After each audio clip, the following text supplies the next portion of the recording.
Bueno, buenas tardes. En este día vengo a presentarles lo que estuve estudiando acerca del módulo de Dios y los ángeles. Y pues el proyecto consistía en primero hablar sobre la bondad de Dios y después hablar un poco del tema de los ángeles. Con respecto a la bondad es importante entender que hay cuatro cosas específicas que incluyen la bondad, y es la gracia, el amor, la misericordia y la benignidad. De esas cuatro nos solicitaban coger dos y yo escogí el amor y la misericordia. El amor pues lo vemos representado en el Señor Jesús, digamos, en toda la muerte sacrificial que Él tuvo, ¿cierto?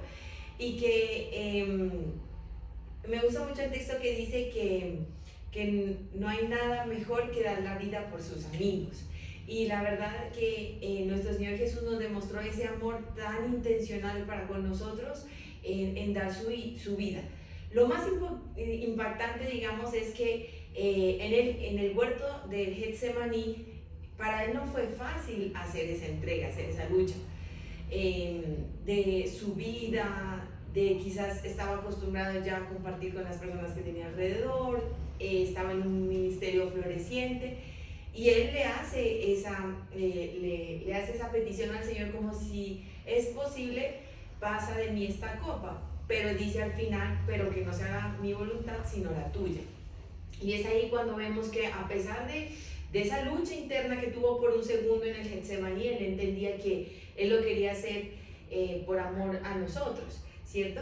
Entonces me gustaría que ustedes, por ejemplo, pudieran hablarnos, ¿cierto?, sobre cómo ven la bondad de Dios, digamos, expresado en otro suceso de la Biblia. Digamos, acabamos de hablar de la muerte de Jesús, pero no sé si han podido ver la bondad de Dios en algún otro personaje o momento en la Biblia. ¿Qué me dirías, Janita? Bueno, a ver, regálame, pienso en cuál evento puntual podríamos hablar acerca de la bondad de Dios. Pero yo pienso que la bondad de Dios hacia el ser humano está presente en toda la historia de la Biblia, en toda la actividad redentora que muestran diferentes sucesos históricos de la Biblia. Por ejemplo, desde la creación, a pesar de que Adán y Eva pecaron, Dios siempre tuvo la intención de restablecer el plan de salvación divino que había establecido para nosotros. Y no hay mayor bondad en eso, en nosotros ver que siempre ha existido la intención del Señor, desde Adán y Eva, cuando sacó al pueblo de Egipto a través de libertarlo, a través de Moisés, cuando el pueblo estuvo cautivo, que después vino el fin de la cautividad, y también vemos cómo la bondad de Dios interviene, cuando Dios entrega un rey a Israel, para que también como que defienda todos los intereses del pueblo y tengan una representación, digamos, desde lo que es, pues, lo que significaba en esa época tener un rey. Entonces definitivamente creo que atraviesa toda la historia en eventos muy puntuales de la Biblia, y que la intención redentora de Dios mostrarnos su bondad está presente sin lugar a duda en todo. Exactamente. Y debemos recordar que el amor es parte de la naturaleza de Dios, o sea, es su esencia, y por eso, como tú lo dices, Joanita, en realidad la podemos ver a lo largo de toda la Biblia, ¿verdad? También les estaba hablando acerca de que otro de los componentes que yo quise escoger fue la misericordia. Y la misericordia es esa compasión que tiene el Señor de una manera inimaginable, podríamos decirla, ¿no? Que hablaba mucho el texto que la misericordia es como ese amor que tiene una mamá o un papá por su hijo, y que se ve muy fuertemente en el tema de la salvación. Y uno de los ejemplos que yo quise colocar fue, por ejemplo, la parábola del samaritano, del buen samaritano, porque pienso que ahí vemos como un hombre que fue maltratado, herido, que estaba en la nada, ¿cierto? Cómo viene una persona que es este levita y lo sana y se hace cargo de él y lo lleva a un lugar para que también lo cuiden. y veo cómo esa misericordia hacia una persona que quizás ni la conocía en ese momento. Me gustó mucho pues ese ejemplo como de la misericordia para tocar este tema. No sé, Sarita, digamos tú, ¿cómo puedes ver la misericordia de Dios quizás en un personaje bíblico o quizás a lo largo de la historia alguien que tú puedas ver cómo la misericordia de Dios se posó en esa persona? Bueno, sí, en definitiva, pues así como el amor, la Biblia está llena de historias en las que Dios muestra su misericordia, por ejemplo, con el arca de Noé, cuando él quiso extinguir la humanidad, pero tuvo misericordia de todos nosotros y por eso resguardó o apartó una parte de la población que fueron Noé y su familia para que volviera a poblarse el mundo. Entonces ahí, por ejemplo, Dios tuvo misericordia con nosotros, sus hijos. Así es. Entonces vemos cómo la bondad de Dios, que tiene estos 4 componentes, se puede ver durante toda la Biblia y cómo cada uno de ellos se manifiesta en diferentes personajes bíblicos. También nos hablaba del proyecto de cómo nosotros podríamos llevar ese amor o esa misericordia a la sociedad en el tiempo actual. Entonces yo pensaba que esa misericordia y ese amor lo podíamos llevar, por ejemplo, si hiciéramos una campaña donde nosotros diéramos alimentos, ropa, diferentes implementos de aseo a personas de bajos recursos. Yo pienso que la bondad y digamos la misericordia y el amor, que es lo que nos estamos enfocando, lo podríamos demostrar de esa manera. No sé si alguna de las dos puede pensar en este momento otra manera en que nosotros ahorita podamos en la actualidad mostrar específicamente ese amor y esa misericordia en la sociedad. ¿Cómo piensan que lo podríamos hacer? Pues nosotros puntualmente en nuestra iglesia tenemos una fundación que tiene varias líneas de trabajo. Entre las líneas de trabajo está todo el componente social, que va enfocado obviamente a brindar esa ayuda en las necesidades físicas de las personas, pero también hay un componente psicosocial en donde se enfoca en todo lo que es hacer brigadas para intervenir y apoyar las necesidades integrales de las personas. Así es. O sea, la salud, sus necesidades psicológicas, la creación de redes de apoyo que hoy en día es tan importante para que la sociedad pueda superar todas las situaciones de salud mental que hoy en día son tan fuertes. Entonces yo pienso que una manera de hacernos muy visibles en temas de lo que es el amor y la misericordia por los otros y manifestarlo como Jesús lo hizo a través de nosotros, es extender esa mano de ayuda con los diferentes rostros que significa ayudar. No solamente lo que es entregar cosas materiales, sino todo lo que es el apoyo psicoespiritual, que es muy importante. Correcto. De hecho, nos pedían 2 ejemplos, ¿verdad? El primero que yo puse pues fue todo el tema de poder abastecer de algunas cosas que puedan ayudar en su parte física, ¿cierto? Y al finalizar de la entrega poder orar por esas personas, porque la idea no es solamente pues entregarlas y ya, sino poder orar, poder compartir el evangelio. Pero en la segunda parte que yo puse, otro ejemplo, es generar redes de apoyo en donde nosotros podamos escuchar a la gente y que estas personas puedan llevar ciertos procesos para que tengan una vida mucho mejor.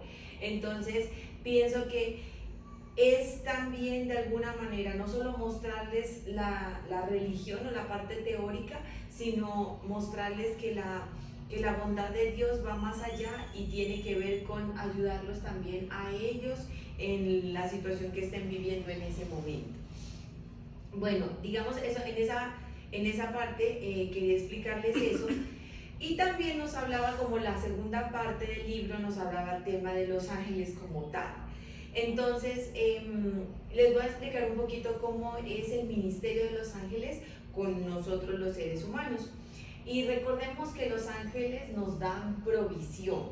Una de las ocasiones donde nosotros podemos ver esa provisión es cuando volvamos al tema de Jesús en el Getsemaní, y en ese momento dice que los ángeles vinieron a soportarlo a Jesús. Entonces, los ángeles muchas veces nos dan provisión de fuerza espiritual cuando nosotros estamos pasando por una situación difícil. También recordemos el caso de Elías, porque el ángel vino y le dijo, levántate y anda porque el largo camino te resta. Quiere decir que vino a darle, si bien es cierto, pan y agua para que continuara el viaje, también le dio ese soporte para que, bueno, ya no sigas ahí acostado, sino que levántate porque necesitamos que sigas cumpliendo esa misión que tiene Dios contigo. Y igualmente vemos que los ángeles también traían libertad. Y uno de esos ejemplos es cuando el ángel libera a Pedro de la cárcel, se le rompen las cadenas y sale como si nada hubiera pasado, ¿cierto? Entonces vemos como muchas veces los ángeles también liberaban. Otro ejemplo del ministerio de los ángeles es, por ejemplo, que nos cuidan.